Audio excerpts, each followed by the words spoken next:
My dear friends, I was looking for a movie to go see in the theaters to entertain and delight. Pickings are slim for anything that looks good. So my wife, she surprised me by popping out that 90s classic, Twister. Now, let me tell you something. When it came out, and for the decades since then, I had fastidiously avoided Twister because it looked dumb. All the reviews of it said it was dumb. But my wife hit me at just the right day, and I thought, you know what, let's give it a try. And I'm glad that I did. So yes, Twister, as long as you go in wanting a good time and you're not worried about physics in the slightest, you are going to enjoy yourself during this movie. Now, why do I say that? First, the cast. As the female lead and first leg of a love triangle, we have Helen Hunt as a storm-chasing, still-attached wife to Bill Paxton, also a storm chaser and apparently a legendary wild man who's trying to get her to sign the divorce papers so he can marry someone who's not in the storm-chasing community, played by Jami Gertz. So we're already starting with a love triangle, and we're going to take that love triangle and throw it into self-imposed exposure to disasters one after another, to where even though the special effects might not be the most sophisticated in the world, honestly, they still look better than most of the crap people make now. And that love triangle, it's exciting, it moves, it's interesting.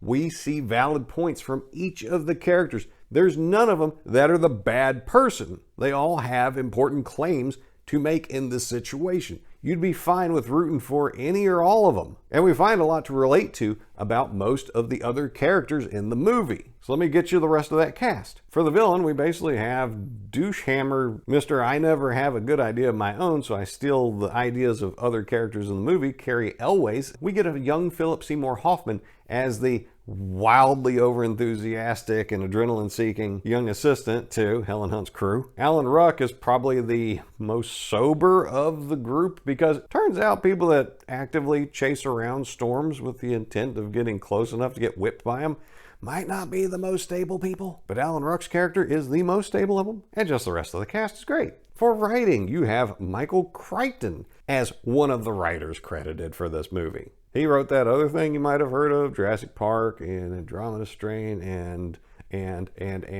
yeah, he's kind of a big deal in the world of writing. And he's helped make a few movie franchises that brought in all the money. And so what happens in this thing? You get that love triangle. They get caught up in a storm of the century kind of situation. Bill Paxton's character goes for one last hurrah to test out technology that Helen Hunt's character took his idea, made it a reality, and now they're going to go see if they can make it work so they can learn more about tornadoes than they'd ever learned before using these special probes and sensors. And Jami Gertz is kind of our ride along if you're not a storm chaser in real life. So we have someone to relate to, and she's friggin' horrified and wants nothing to do with it by the end. Yeah, little spoiler there for a decades old movie. But my God, I miss so many things in modern cinema that were just everywhere back in the 90s. The characters were interesting and had some layers to them. The dialogue was good, it was peppy, it was effective at whatever it tried to do, whether it's trying to be humorous, whether it's trying to be sad, whether it's trying to be angry, whether it's trying to be inspiring. It all worked.